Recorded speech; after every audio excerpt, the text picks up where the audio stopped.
Violence shall no more be heard in thy land, wasting nor destruction within thy borders. But thou shalt call thy walls salvation, and thy gates praise. The sun be no more thy light by day, neither for brightness shall be thee, but the Lord shall unto thee an everlasting light, and thy God thy glory. Thy sun shall no more go down, neither shall thy moon withdraw itself. For the Lord shall be thine everlasting light, and the days of thy mourning shall be ended. Thy people also shall be all righteous. They shall inherit the land forever, the branch of my planting, the work of my hands, that I may be glorified.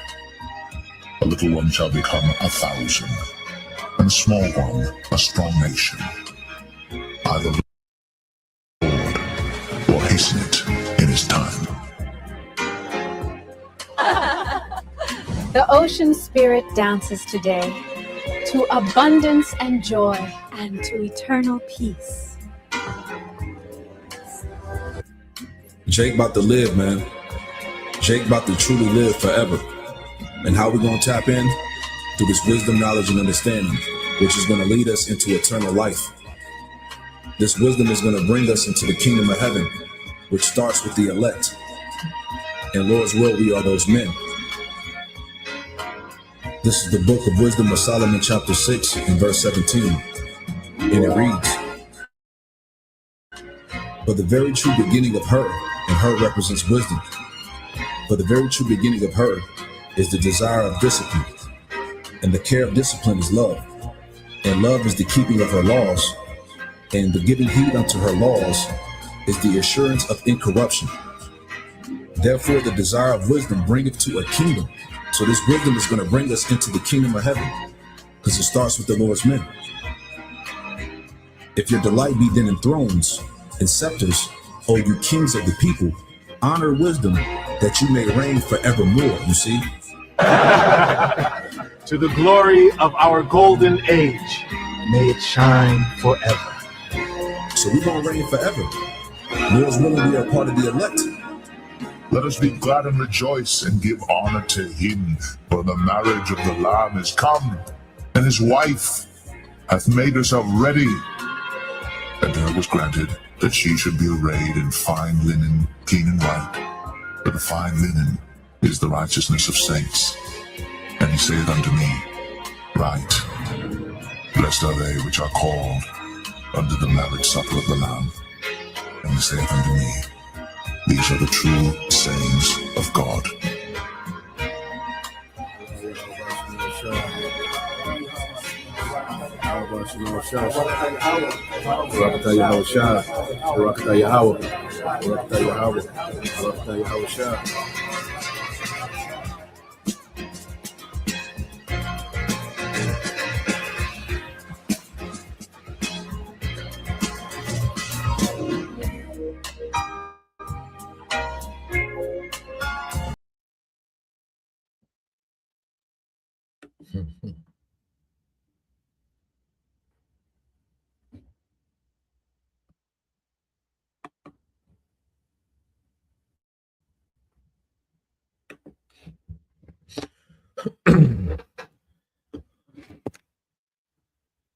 All right, Shalom.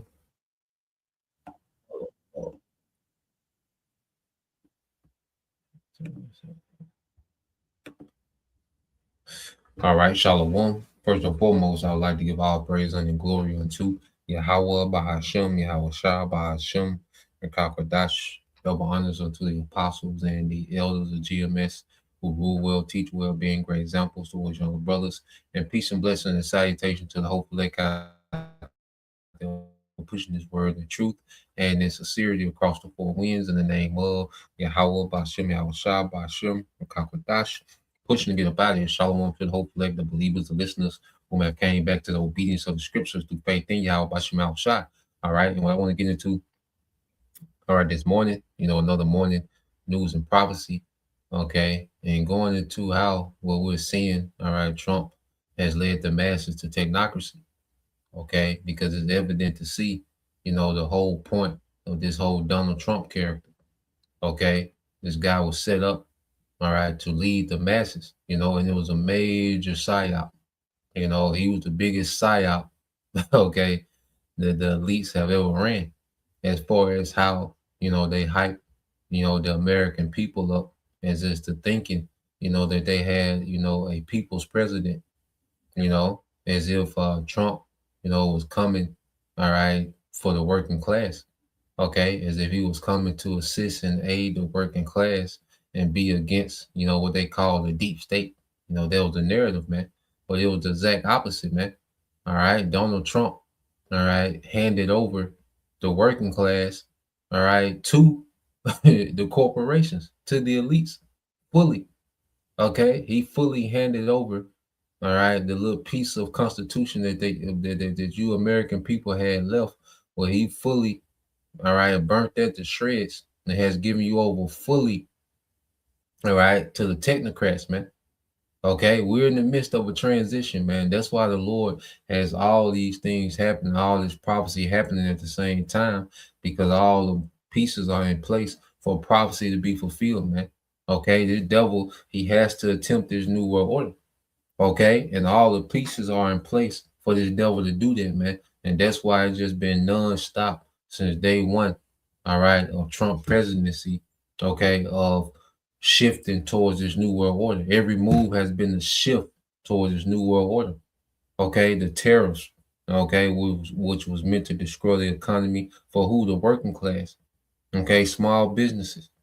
Okay, then you go in, you're dealing with these these wars, these conflicts, okay, which was meant to manipulate the markets as well, okay, to put more of a squeeze on the working class, okay, because it's all about getting the working class prepped for the new world order. It's all about creating fear and desperation, okay, and there's been a lot of psychological warfare for decades leading up to this point. Okay. And I got a video of this guy, and he goes into the psychological, okay, aspect of a totalitarian system, of getting the masses to accept a totalitarian system. We're going to go into those things, man. Apparatus, I will first just get some precepts, okay, because when we got to understand what we're dealing with, it's one thing as we've been awakened to the truth, well, we've been awakened to understand, all right, the enemy, what we're dealing with. Okay. So it goes back to the Genesis, the 3rd chapter. And see, this is why, the scriptures speak about, understanding, in the spirit. You see, this thing is spiritual above anything else. It explains, and see, this is why when you go into the Bible, it's full of answers of everything that we see happening today. That's why you can go in Genesis, the 3rd chapter, and get clarity, okay, on what we see happening today, man. This is what it means to be in the light, okay, because the light gives what? Clarity.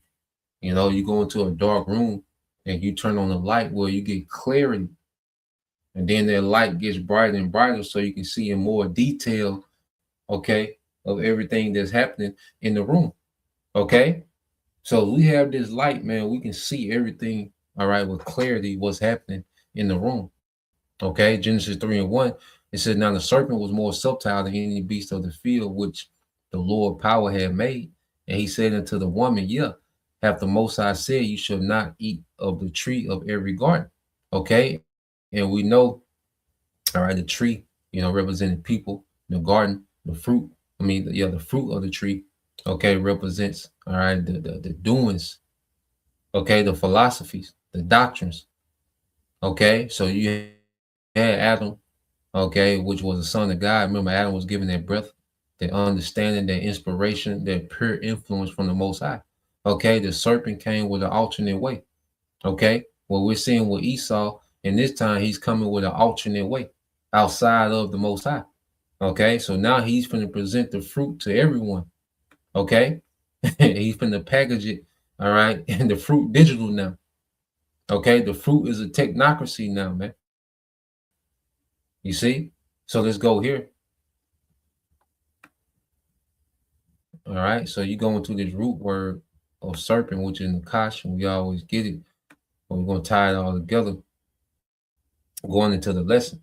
All right. It's the Hebrew word nakash, okay, which means what? To practice divination, to divine, to observe signs, to learn by experience, to diligently observe. Then the scriptures say, the inward thoughts is deep. Okay. Psalm 64, how they're deep into, okay, this witchcraft, man. They're deep into psychological warfare, man. They deep into these enchantments. Okay. They're deep into the left-hand side, trying to be the most high. Okay. So Esau was diligent when it comes to his wickedness, man. All right. And it says, well, he's a whisperer, he's an enchanter. Okay. And we're going to go into how this devil, psychologically breaks people down. Okay. Now, as we know, Esau, all right, the spirit of the serpent is in Esau. And when you go into Esau himself, how did the scriptures describe this nigga, man? Because the scriptures said that the serpent was more subtle, okay, which goes into shrewd and crafty.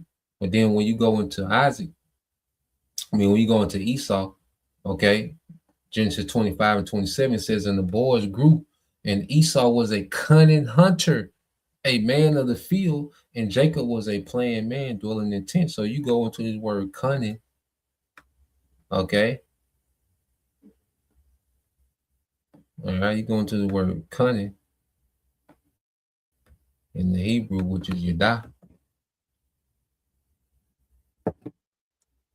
Okay. All right, in Hebrew, yadah is to know, is to learn, to know. Okay. It says to know by experience. Okay. So this man, it says to know how to be skillful in. Okay. So this man is skillful. All right. And he's experienced when it comes, all right, to manipulation, enchantments, psychological warfare. This is what he does, man. Okay. And it's been a continual psychological campaign on the masses for a long time, man, especially here in America, man. Because in America's, hey, they get it the worst. There's no one that's more enchanted than Americans, man. There's no one that's more delusional than Americans, man. So this man has become a very skillful hunter when it comes to his enchantments. Okay. You go into, let's see what the word hunter says. All right. Which is Tazayat. Okay.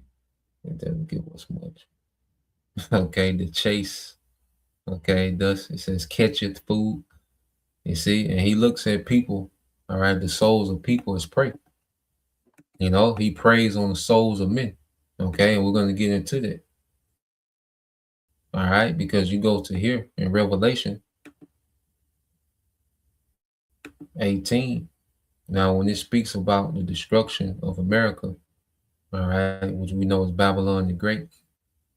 So you go to Revelation 18 and 10, it says, stand on far off, all right, for the fear of our torment, saying, alas, alas, that great city Babylon, that mighty city, for in 1 hour is thy judgment come. Okay, because the Lord gonna make a speedy readings of America, man. Now we're gonna make a speedy readings of Esau's rulership. Okay, and America being, the crown jewel. Okay, this American system. All right, the American military, the American financial system has been the crown jewel, okay, of these elites, okay, because they don't give a damn about the American people. There's a difference between the American system, okay, that has empowered and enrich these elites, okay, and the American people, okay. You people are just going prey to their enchantments, man.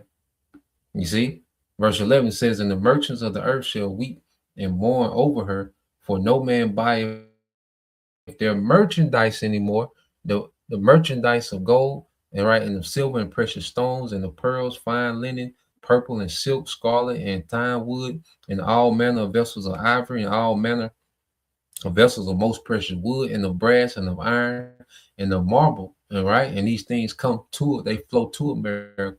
The American dollar goes out and all these goods come in. Okay, the petrodollar went out. Okay, and all these goods would come in. You see, that's the system, the financial system. Okay, that the elite set up. All right, and as Americans, people was able to benefit off the crumbs of that system.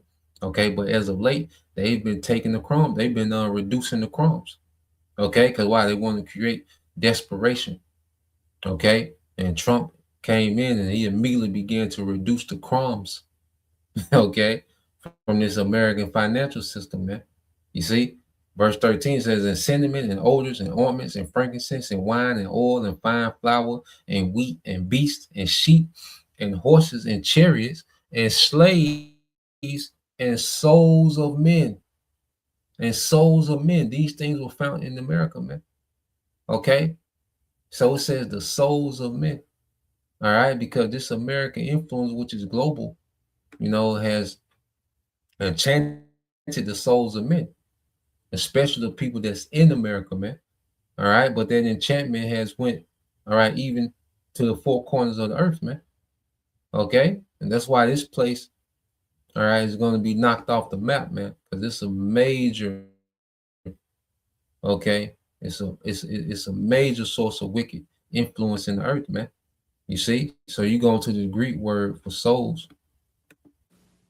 Strong's G 5590. Psuche. Suke. Psuche. All right. Now I'm gonna get straight to the point. Okay. It says what? The seat of feelings, desires, affections, aversions, our heart's soul. Okay, so the seat of feelings, your emotions, your desires, your affections, your spirit, aversions, your aversions, our heart, all right, soul, man, your spirit, the inward man, your emotions. Okay, and the devil has become a master of manipulating the feelings and desires and the affections of men. Okay, this word aversions, what this word aversion going to us. Okay, you go into the word aversions.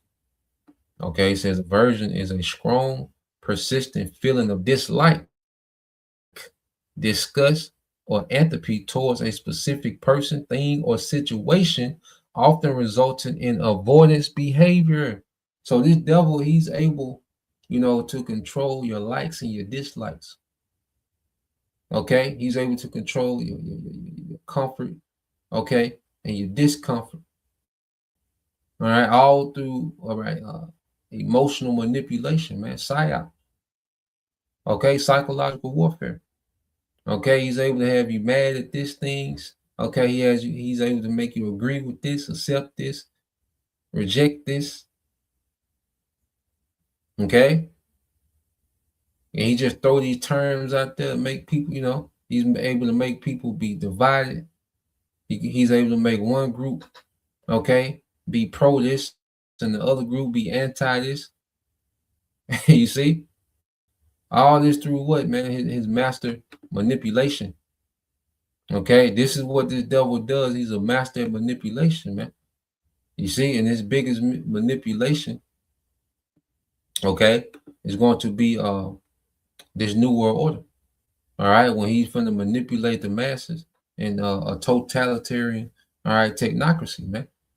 Okay, now let's go here because what did Yahweh Shai say? And then Al Raza will segue to the video. So this is Matthew 16. All right, and yeah. This is Matthew 16 and 20. Let's go 24. It said, "Then said Yahweh Shai unto his disciples, if any man will come after me, let him deny himself and take up his cross and follow me." Okay? So if we're to come after Yahweh Shai, the first step is denying ourselves, man. And see, that's another thing. Esau makes people selfish, going to the desires of men. He has a society where people are only concerned about themselves. They live only for themselves. They serve no higher purpose than to serve themselves, man. Okay, every decision they make is only in the interest of themselves only. Okay. Now there is a point to where you have to value yourself and you have to do for self. Okay. But these people do it to the point to where it's a harm to other people. You know, they do it to a point to where it's even a harm to themselves, man. Okay. So a part of this truth is being able to deny ourselves, man, which is what? Hey, these worldly desires. And see, if Esau has people addicted to these worldly desires, okay, and that's the leverage he's gonna have on them when he switched this system over, man. Because he's gonna hold their worldly desires hostage. Okay, but we're learning to deny ourselves now. So in the time of this system switching, look, we've already killed that old nigga and the desires that he had for this world. That nigga dead. Okay, and that takes away the leverage from Esau. Okay, but our people that still are controlled by their desires and their cares of this life in this world, where he's going to have all the leverage, man. Okay, verse 25 said, "For whosoever will save his life shall lose it, and whosoever will lose his life for my sake shall find it." Yeah, so we're willing to let everything go on this side, all right, with the faith that there's a reward in Yahushua on the other side, man, in the world to come, in the age to come. And they come, but see, we have to believe that Yahushua is coming to establish a new age, a righteous age. We have to believe that before anything else. We have to believe that. You see, in order to be able to lose everything on this side. Okay. So we're being groomed, all right, to lose everything on this side while the masses are being groomed to bend the knee. Okay, because it's a constant non-stop psyops that Esau has running on the masses, man. You know, and this is what how shall I say, you shall know the truth, and the truth shall set you free. It sets us free from the enchantments and all this psychological warfare of Esau, man. Okay, it makes us aware of it, makes us be able to peep it. You see, and that's why we gotta tap into Yahushua. Because see, when we tap into Yahushua, man, we can see these things, man. It gives us more of that clarity. Okay, so we can peep game. Because there's still certain things that we like, damn, you know, as long as we're in the truth, man, there's always going to be, things that we have to work on. And the Lord spoon feeds us things to work on at a time. Once we get over this, okay, now it's this. Okay, and it's all undoing the damage that's been done to us here. That's why the Lord be wanting us isolated from this world so we can heal. We need to heal. That's why when people go to rehab, they go into what? Isolation. And we're rehabbing from all this psychological warfare, man. That's why the Lord has us isolated, man. Okay? And it says, "For what is a man profited if he shall gain the whole world and lose his own soul?" Okay? And who's out there hunting souls? Esau. Okay? You see?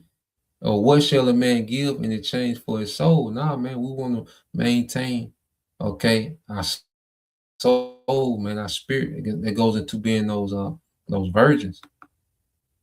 You see, as we've been born again, we become virgins to where these enchantments don't penetrate us, man. Okay, we want to maintain that virginity, man. Okay, in the spirit. You see, so you go to that word soul, it's the same word. All right, which is okay. All right, we get the word psychic. All right, you see, psychological. You get the root words of that. Okay, going back to what? The seat of feelings, desires, affections, and aversions. Okay, because this world teaches you to hate the Most High, teaches you to hate Yahushua. That's why when you go into the scriptures, people lose it. You bring out the precepts. You really go into the precepts. Okay, people are already enchanted to hate the precepts. Okay, but who do they defend? Esau. Okay, so the devil has the souls and minds of the masses, man. All right, to where there's no precept that we can bring out. Okay, that'll prove to them. All right, the truth. Okay, to see so they can see the truth of the matter.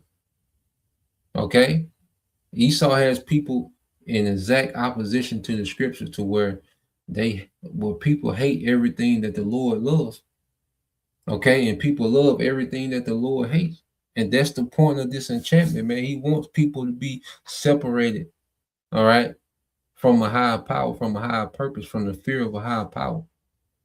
Okay, and he wants to insert himself as that higher power that people should be submissive to, man. And this is what this technocracy is about, man. You know? So let's go here. I got this video. It's a good interview. I'm gonna just go jump around in the interview, but it's a good interview.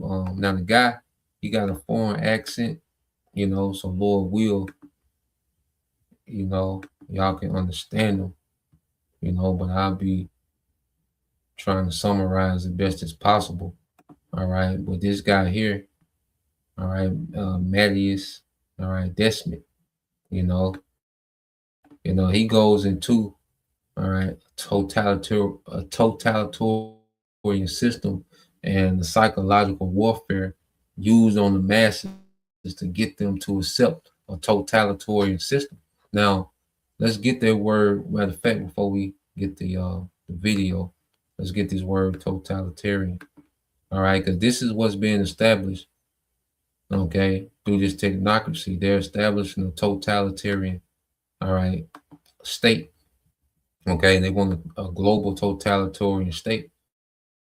So when you go, I asked it, okay, totalitarian state meaning. It says a totalitarian state is a form of government that attempts to assert absolute total control over both the public and private lives of its citizens. And that's why you've been seeing what the public-private mergers. Okay, the public-private merger. That's all you've been seeing. These so-called private corporations merging with the public government. Okay, because it's a system of complete control. All right, that's being rolled out. Okay, it's a totalitarian state that's being rolled out. Totalitarian digital state, man. It said it is characterized by singularity dictatorship, the suppression of all political opposition, and the use of propaganda and state-controlled mass media to maintain power.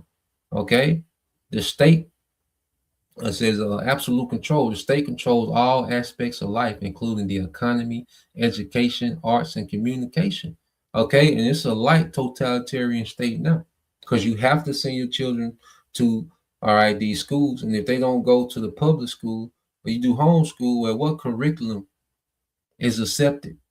All right, you gotta use their curriculum to homeschool. You see, you got some states that have mandatory health insurance. Okay, mandatory insurance, car insurance. Most states. You see, all these different things, man. You got to have what? Driver's license. You got to have this. This is already a light totalitarian state as it is. Okay, certain cities, when you're in the city limits, guess what? You gotta get permissions and permits to build onto your house. Okay, so forth and so on. There's so many things you can go into. It's already a light totalitarian state now in America, but now it's going to get to a whole nother level. Okay, passports. You see, most of society is permission based. You see, most of society is based on what? Permission. You getting permission from what? The state. Okay. You see? So let's go. Let's read. It said the state controls all aspects of life, including the economy, education, arts, communication. All right. Power is held by a single party or leader, often with no legal way to replace them. An official mandatory ideology guides all beliefs and actions, forcing citizens to abide by a specific vision. And this is why they want complete control, so they can modify the behaviors. All right. And this will be a one world order under Satan in complete rebellion to Yahweh Bashim Al Shai.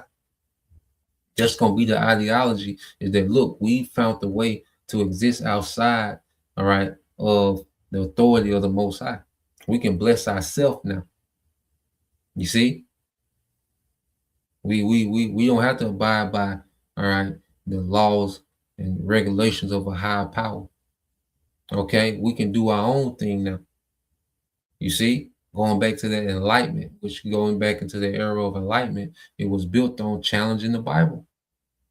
Okay, we've went into it, several times, but you go into the age, what they call the age of enlightenment. It's all about challenging, okay, the authority of the Bible, the new world order. All right, the belief system is the challenge and the rebellion of the authority of the Bible. Okay, man being God. Okay, man doing their own thing outside of the jurisdiction of a high power. Okay, so let's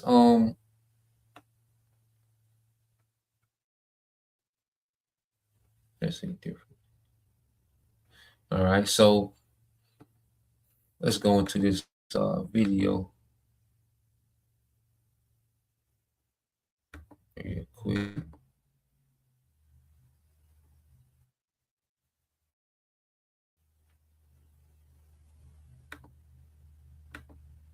So let's play this. Of totalitarian states of the beginning of the 20th century. Like most people believe that the Soviet Union and Nazi Germany were classical dictatorships, that they were dictatorships. But actually, this is not true at all. It were totalitarian states. It were the first totalitarian states in history. And then I wanted to really understand, like what the difference is, like between a totalitarian state and a classical dictatorship. And the difference is huge. Actually, it are two completely different phenomena at the psychological level.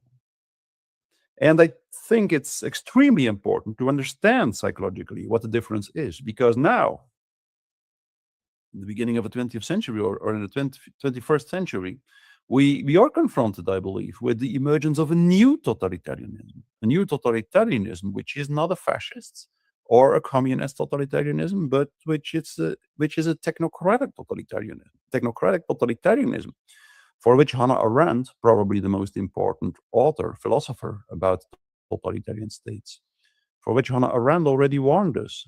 In 1953, she said, like, fascist totalitarianism in Germany collapsed. And we will probably soon witness the collapse of communist totalitarianism. But very soon, we will see the emergence of a new kind of totalitarianism. Yeah, and even when you go into Germany, because he's spoken to Germany and the USSR being, the example of totalitarianism. Okay, because even when you go into Germany, all right, you had IBM. Okay, well, that's when they first came on the scene real heavy, in the public sector. All right, and it was IBM, that was issuing these ID cards. Okay, so here it is. We had Nazi Germany. Okay, and that was like a trial run for a new world order as well. Okay, but it wasn't their time. All right, but they was experimenting with things then. Okay, how would it look to do a totalitarian, okay, government? You see, but it wasn't their time. You see, so let's play a little more. But you can look it up with the IBM. Okay, during World War II. Matter of fact, let's look it up real quick. I'll let it play, but then I'll look it up with the Germany.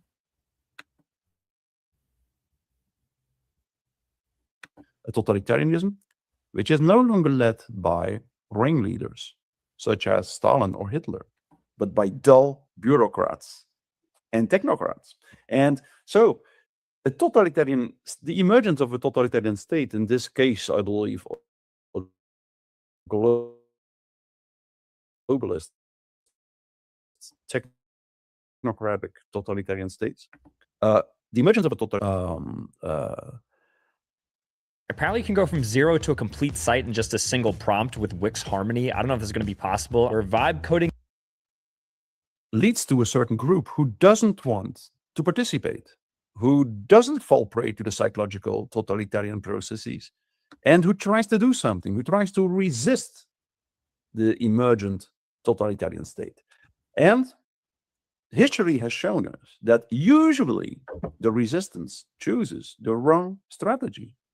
They usually behave as if they are fighting, as if they are resisting a classical dictatorship. And that's just a fatal mistake when you're confronted with a totalitarian state. So that's why I believe it's important that we go into it, that we try to understand what happens in a totalitarian state. So let me, in a nutshell, try to tell something about the difference. Like a classical dictatorship at the psychological level is very primitive. It's simple. Like there is a certain group of people who are experienced by the population as having a huge aggressive potential. And the population is so scared by this dictatorial regime that they just accept that this dictatorial regime unilaterally imposes its social contract to the population. That's in a nutshell, a little bit simplistic, what happens in a totalitarian, in a classical dictatorship. And that means, of course, that if the population succeeds in destroying the dictatorial regime or a part of the dictatorial regime, there is a very good chance that the dictatorship will collapse. Now, compared to that, the emergence of a totalitarian state. So he's pretty much saying a dictatorship, you know, is a regime that comes in and imposes so much fear, and the masses just tap out and accept a social contract, okay, of where the people, submit to the dictator, okay, and the dictator has, his certain responsibilities to the people, okay, and that's what you call a social contract, okay. So he says the dictators come in and they just come in with straight, you know, uh, bloodshed, violence, okay, starvation, and people just tap out and accept, all right, the social contract of the dictator. Like, look, okay, just stop the carnage, we'll submit, we'll tap out, and that's what these devils are getting ready to do, man. Okay, they're getting ready to bring so much carnage. Okay, that a lot of people they're just going to tap out to stop the carnage, man. They're just going to give in because that MOTB is you accepting, okay, this social contract, okay, from the elites, okay, to give them complete control, okay, over your being, okay, complete control over your being. So let's real quick, let's go into a social contract. Just look up some of these terminology that he's speaking on.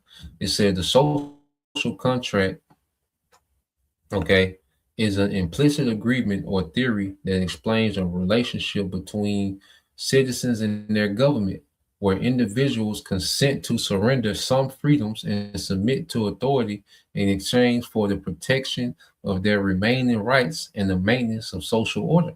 Okay, so when you go into a dictatorship, a dictator regime, a dictator will come in, okay, through military force and create so much carnage on the citizens that the citizens would eventually say, well, look, to stop the carnage, we'll just agree to, the terms of your dictatorship. Okay, just stop the carnage and keep, maintain social order. Okay, and that's what you call a social contract. Okay, it said it is the foundation of modern democracy, justifying state power through the consent of the governed. Okay, so the power of the government is through the what? Consent of the people that's being governed, rather than divine right. Okay, which divine right comes from the Most High. And see, Esau wants to extend his rulership beyond his divine right because the Lord did give him, okay, a space to rule. You see, but with this new world order, he wants to try to go beyond, okay, that time frame that the Heavenly Father gave him to rule. Okay, this technocracy is him extending his rulership. Okay, and what they see here is this: it's a new social contract. Okay, from the powers to be. Okay, and this is you fully giving yourself all the way over to the devil in exchange for peace and safety and some type of social order. Okay, this is you giving everything to the devil. This is you giving your body to this devil. Okay, all no more, autonomy. Okay, where you get to choose. No, you giving all decision making to this devil. All right, for the sake of some type of social order. Okay, and that's a social contract that's being cooked up for this new world order, man. Okay, if that makes sense. Let's play this. Let's go back to it. Okay, just want to go into those things, but in a totalitarian state, the first thing that happens is the emergence of a very specific group formation in society, which I called mass formation, which means that in a totalitarian state, you can see how first a certain part of the population, usually around 20 to 30%, a certain part of the population starts to believe fanatically in a certain ideology, for instance, the race theories of Hitler or historical materialism of Marx in the Soviet Union. So first, there is a mass formation. That means that a crowd of people emerges which very fanatically believes in a certain narrative. And then, in a second step, there is some usually gifted rhetorical speakers who use this mass, who put themselves at the head of the mass, and who use the mass to seize control of the state system. And in that way, a new system emerges. And that idea, their belief was MAGA. Okay, and Trump was that figurehead that the people rallied around, the ideology that people rallied around MAGA. Okay,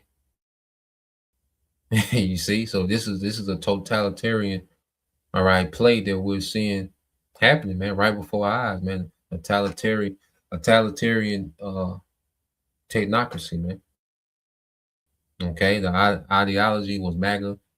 Okay, the conservatives, he was for, this white Christian nationalist movement, the farmers, the working class, okay, the entrepreneurs, all rally around, okay, this MAGA ideology, and they made Trump the figurehead of, okay, got you people to buy into it. Now they're segueing you to a technocracy, a total control, a system of total control, or what's called totalitarianism, man. Okay. A new state system, which has a much, much more suffocating impact on society.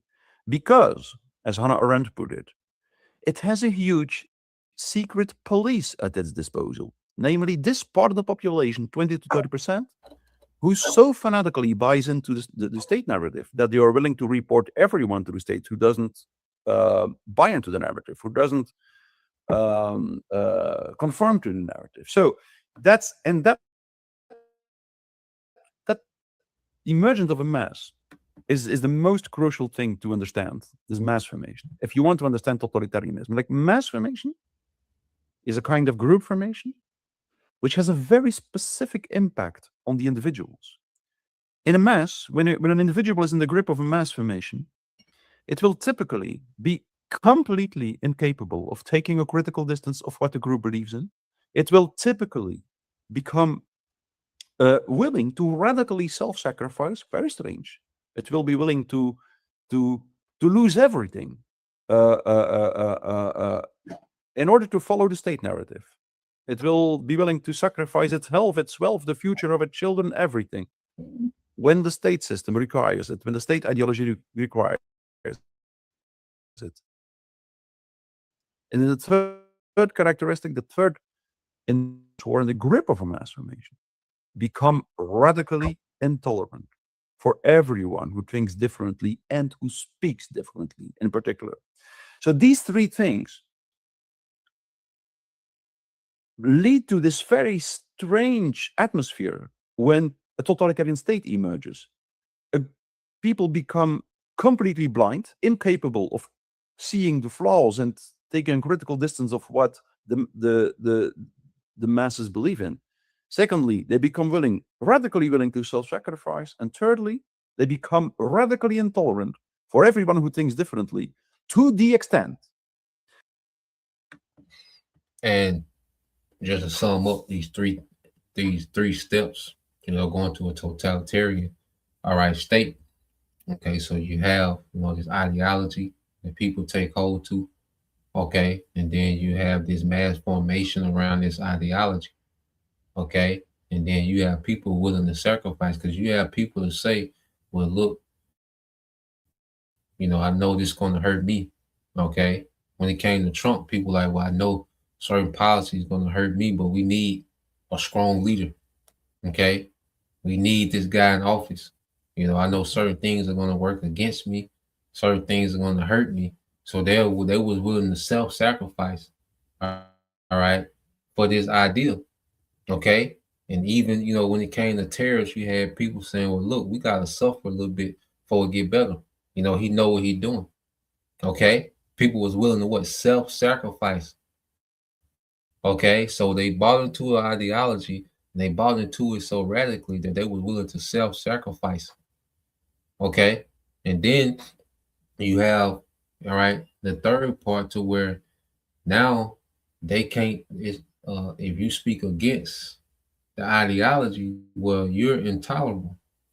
You see, because you look at most of these ICE agents, these was nothing but MAGA supporters. He just weaponized, all right, those MAGA radicals, man. When you look at what Trump did, okay, and ICE is willing, okay, to eradicate anything that's against, okay, the ideology, man, of MAGA.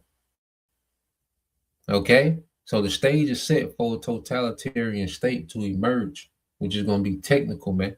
All right, and then he's going to go into the point to where, this ideology becomes so strong that people have a stronger bond with the ideology than with their own relatives, man. That's why even Yahweh Shah put us on game real quick, brother get Luke, because what he's about to say, all right, is in the scriptures, man.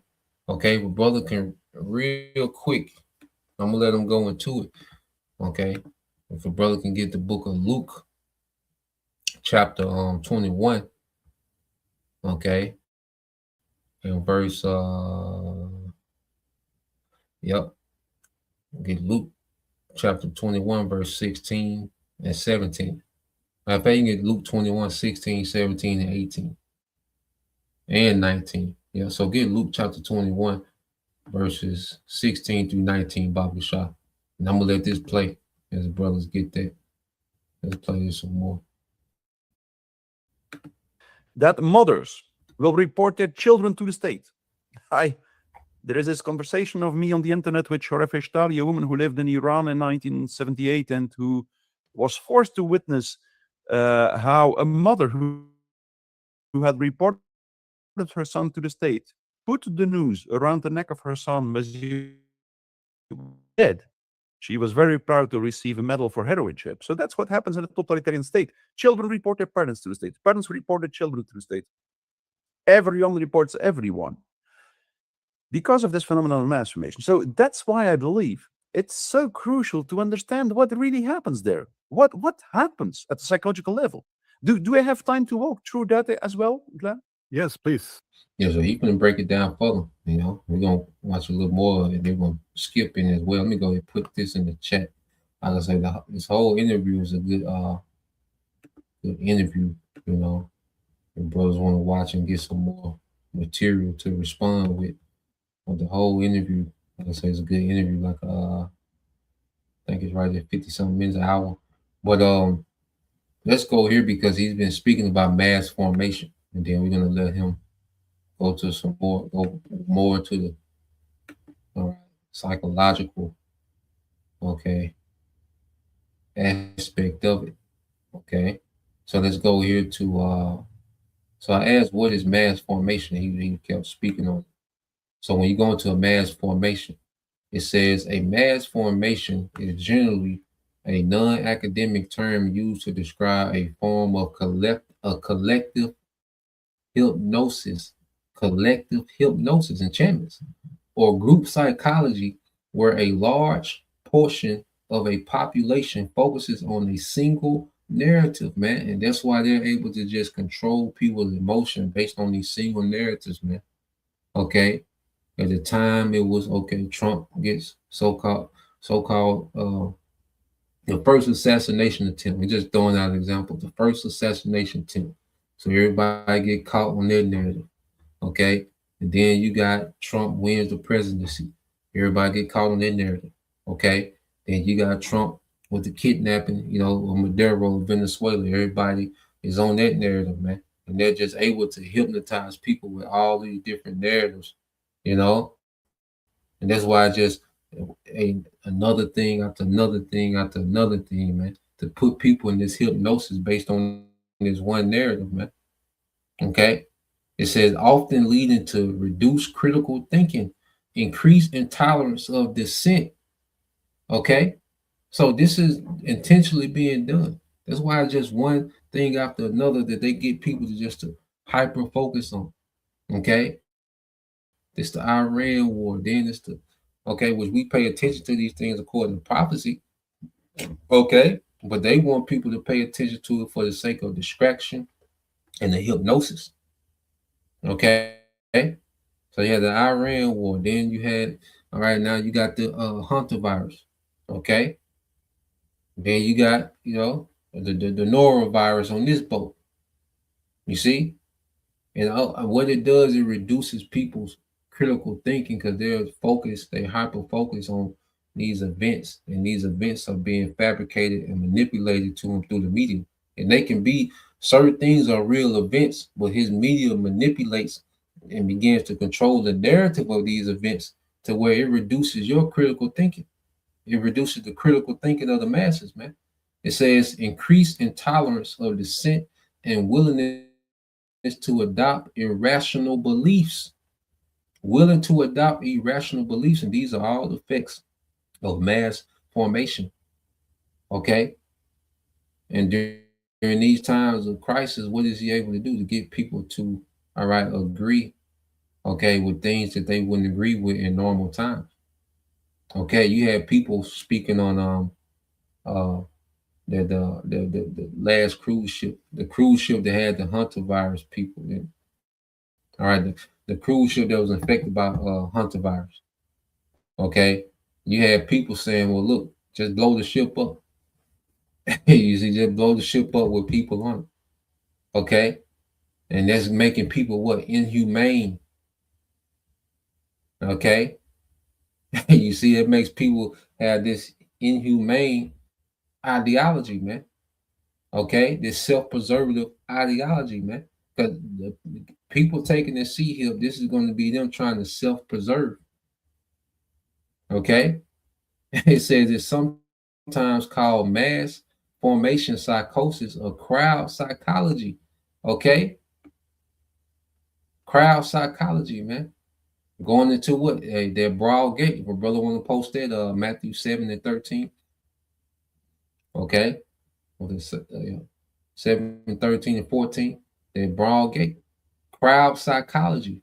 Functioning similar to mass hysteria, where individuals lose their sense of identity, adopting a shared, often fearful mindset.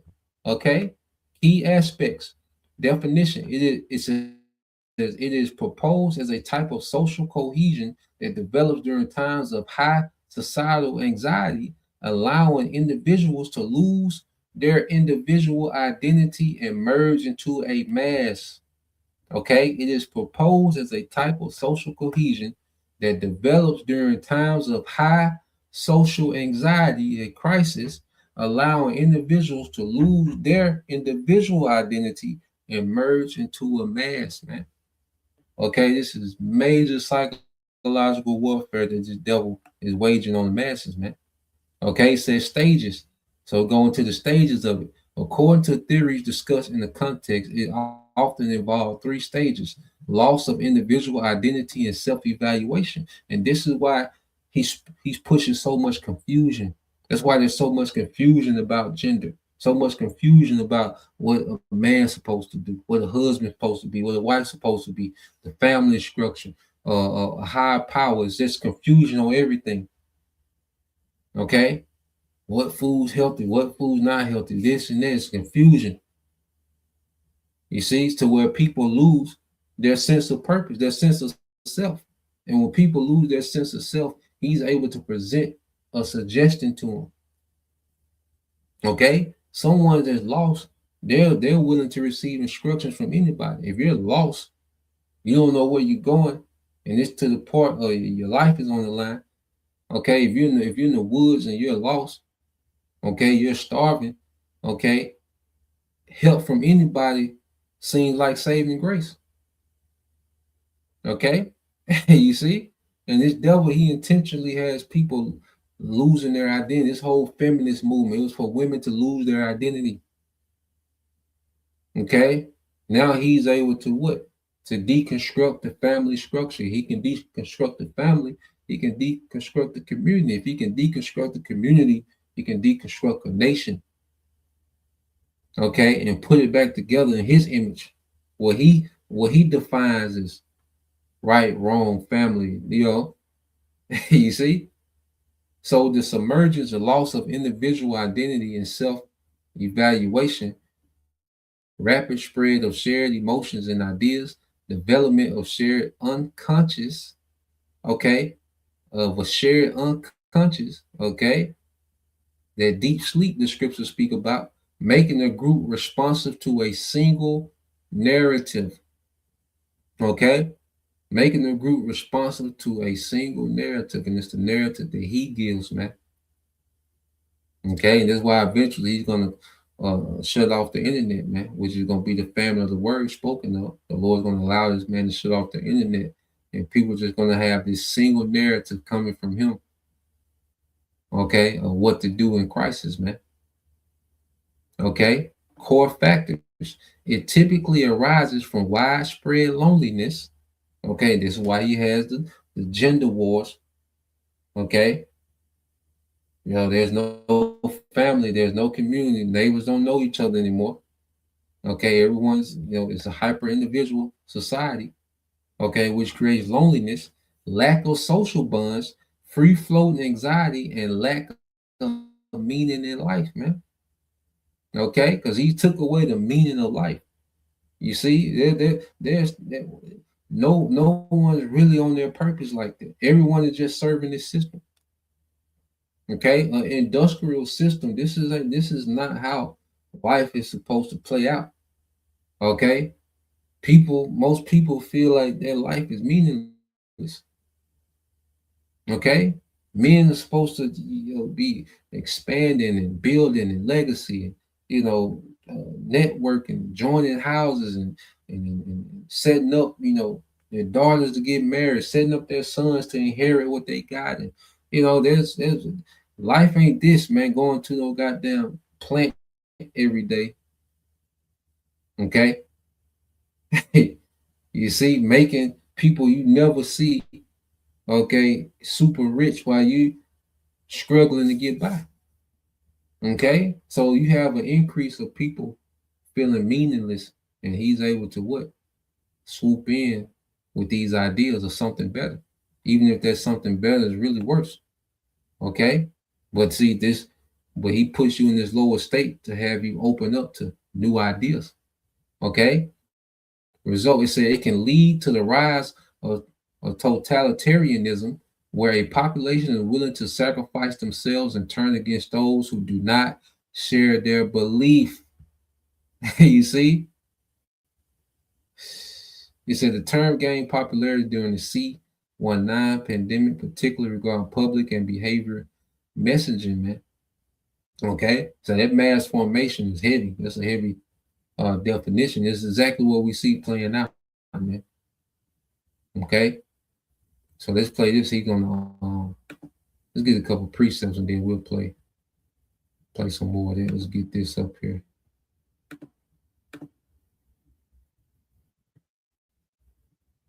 Get this back up here.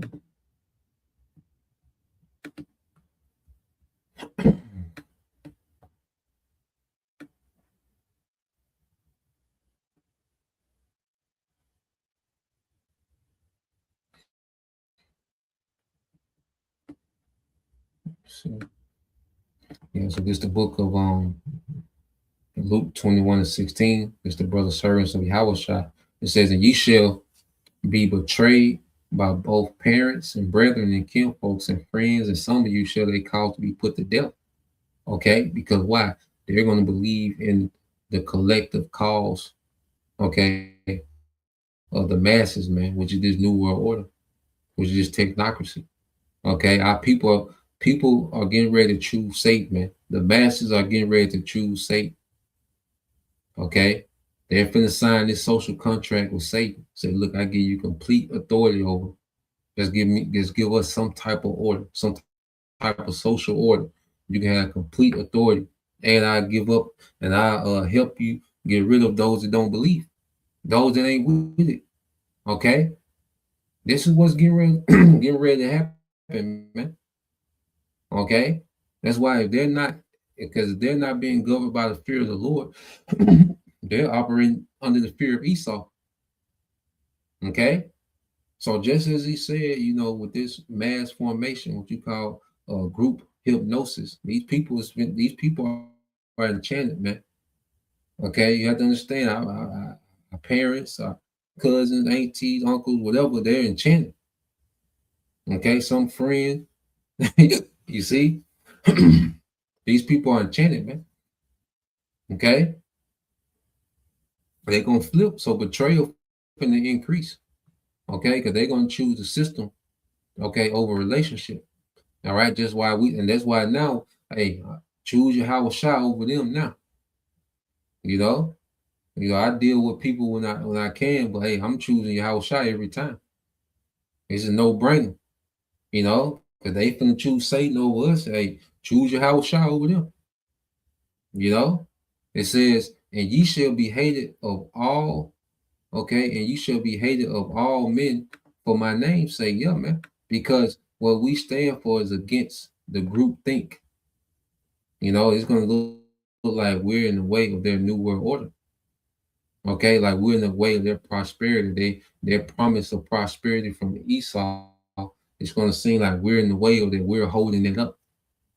Anybody that's against it is holding up the progress, man. Okay, and it says verse 18, but there shall not a hair on your head perish, because some of us are going to be martyrs, but then some of us not a hair on our head gonna perish, man. The Lord gonna lift a standing on their asses, man. Okay, it says, in your patience possess you your souls, and we got to be patient through this whole process. To say possess you what? Your souls. Okay, because it's about retaining our faith, man. Okay, maintaining our belief in Yahweh Bashim Al Shah, and not being swayed, okay, in the belief of Satan, man, the belief of Esau, man. Okay, so let's play a little bit more of this and we get some more precepts. Yeah, yeah. That's the most important thing, I believe. Like you know, a mass formation emerges under specific conditions. Like mass formations have existed as long as mankind exists. Like the Crusades were examples. There were several examples in history of emerging mass formation. But something very specific happens throughout the last 2 centuries. Namely, the mass formations became stronger and stronger and stronger. And up until now, I don't know if there is anyone who really found an explanation, or at least tried to find an explanation for why these mass formations became stronger. And the reason was, I believe, that this phenomenon of the increasing strength of the mass formations was connected to another phenomenon that emerged in modernity throughout the last few centuries, namely that more and more people started to feel lonely. More and more people start to feel isolated. Society atomized,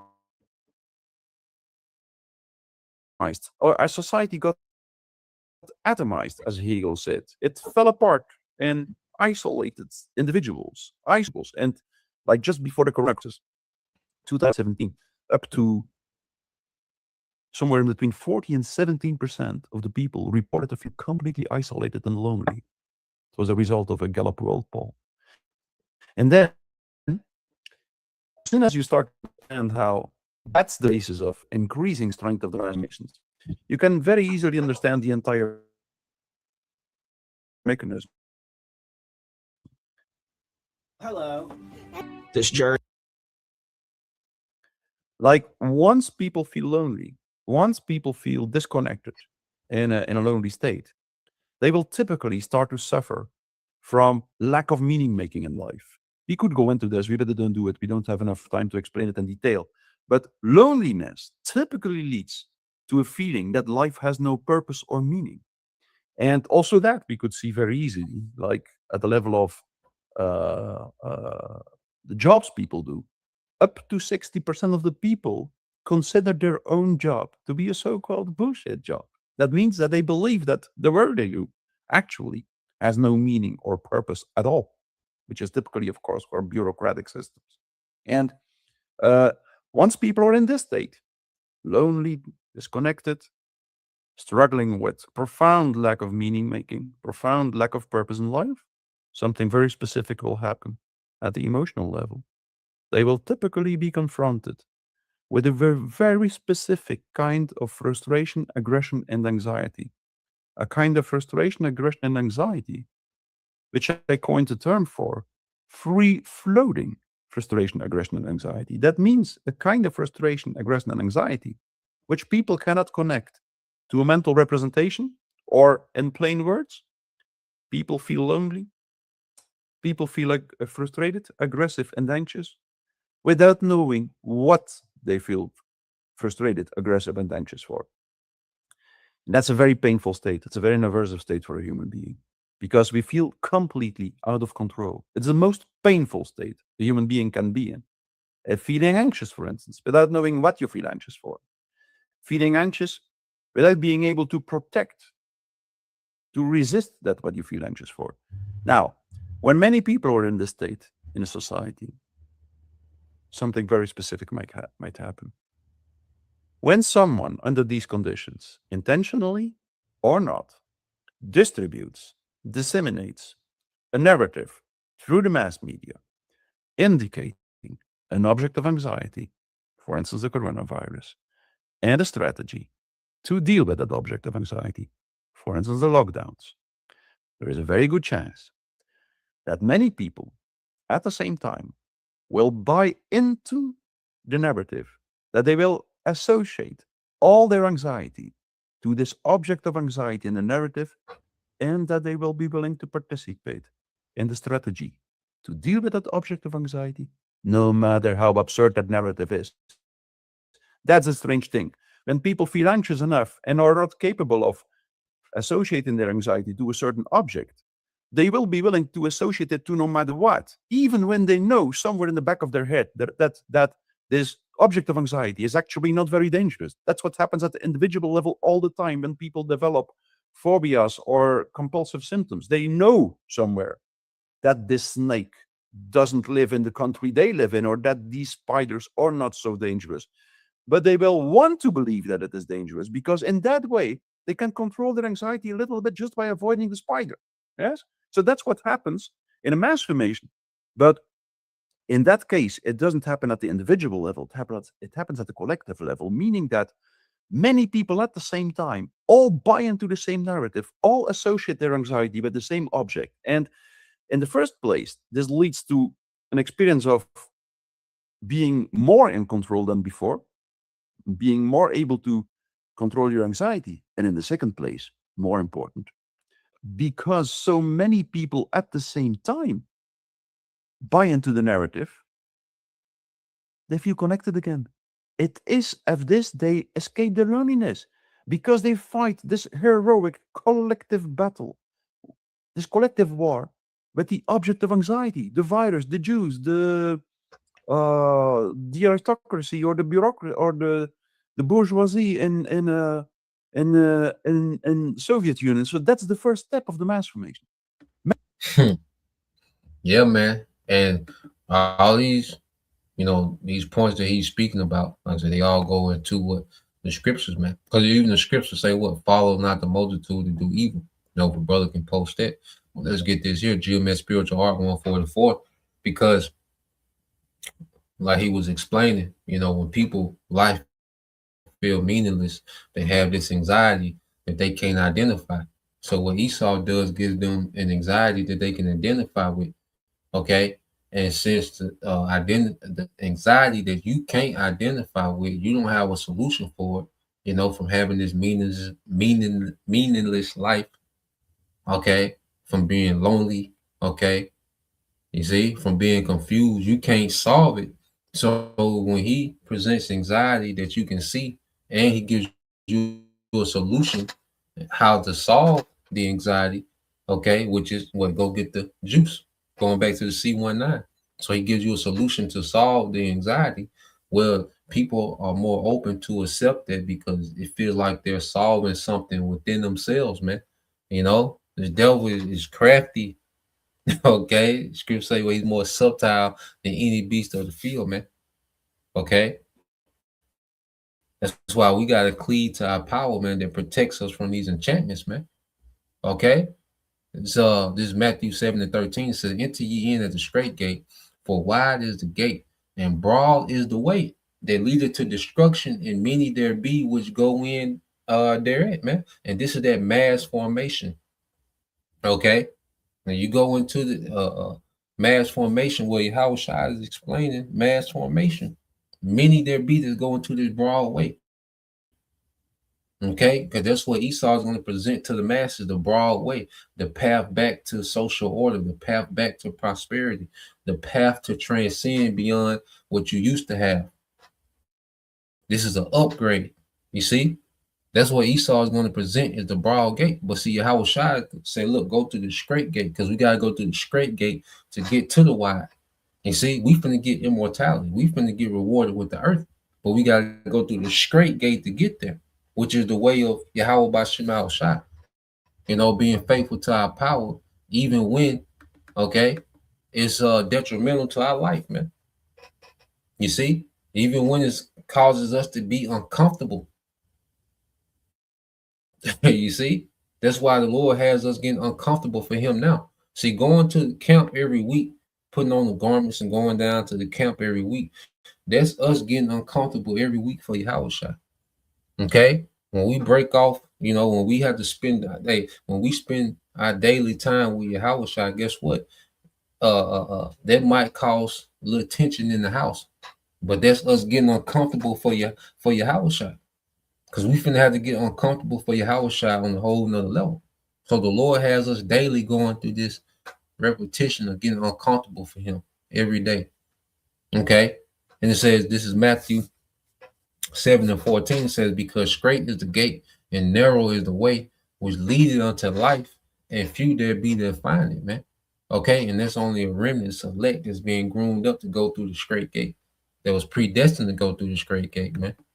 Okay, so he's grooming up those that are predestined.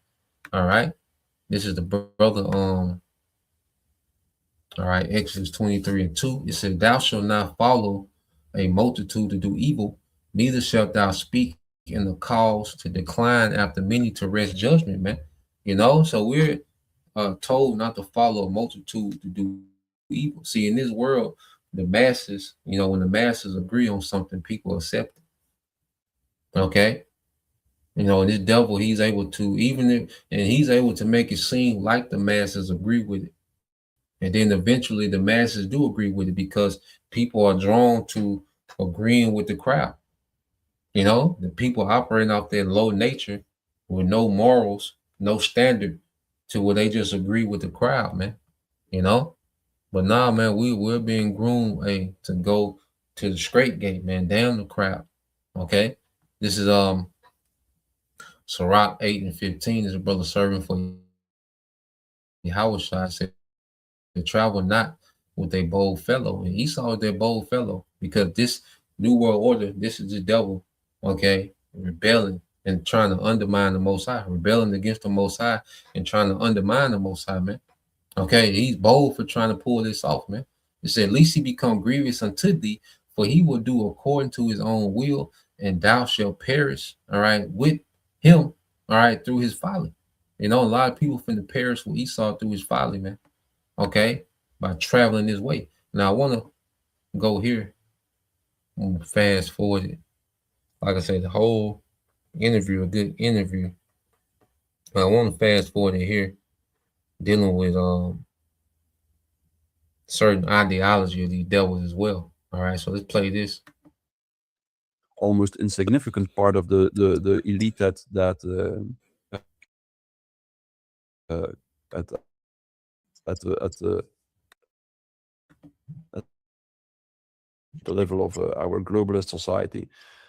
The fact that our society became more and more bureaucratic also means that the public leaders of the new totalitarianism also become more and more bureaucratic and technocratic. That would be my 2 cent worth opinion. No, but it's a very good question. Like why? As to why? Like I also think, like um, um,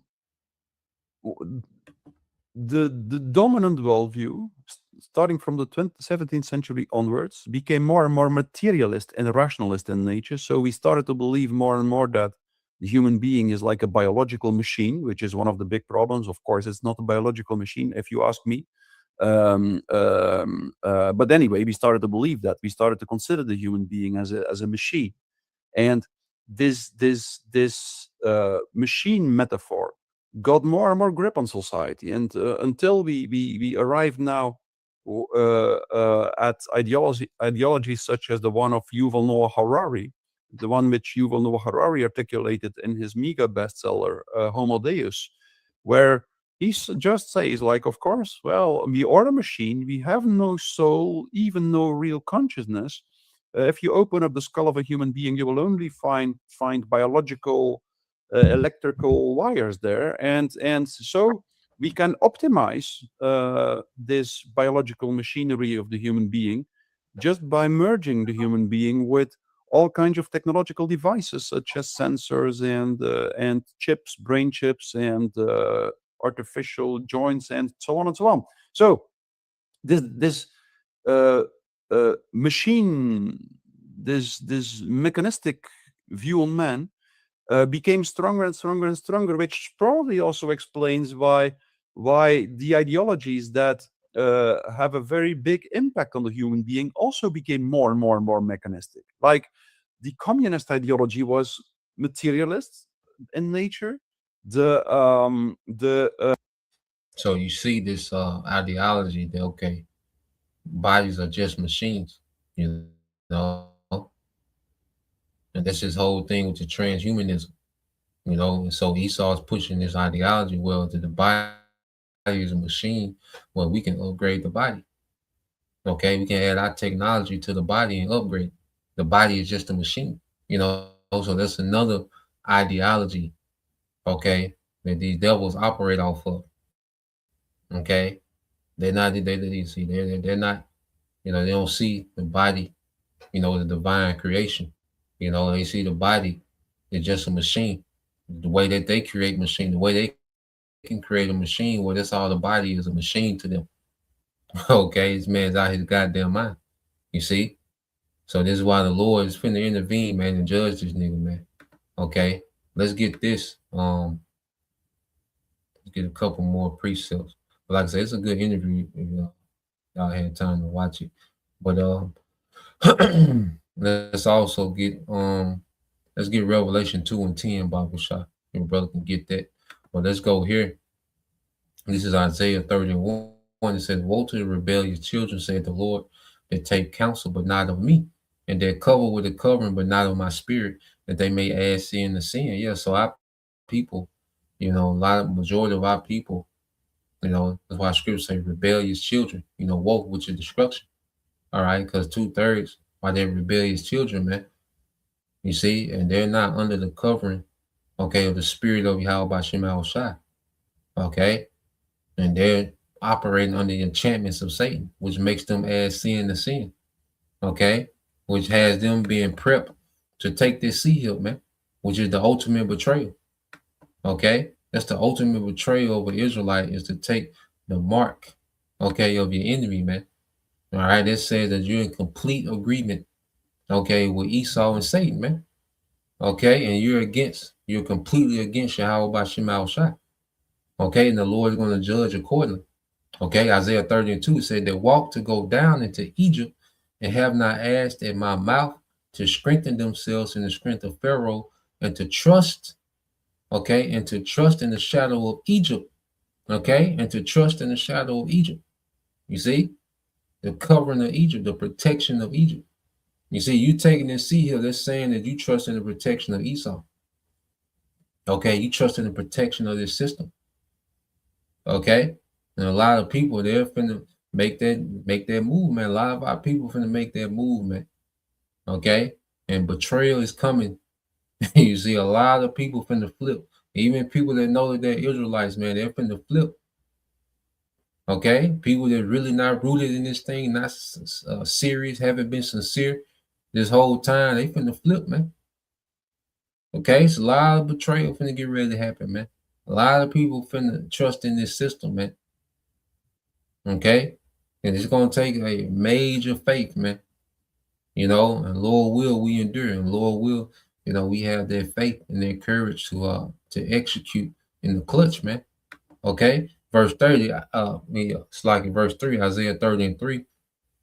Therefore shall the strength of Pharaoh be your shame, and the trust in the shadow of Egypt your confusion. Yeah, because here it is, you made this decision to trust this man, okay, in this system, and then the Lord is going to continue judging this place, okay, because you took this, you're going to take the sea hill, all right, for safety, you know, for security, to eat again, to, you know, to have a place in society, to belong, a sense of belonging.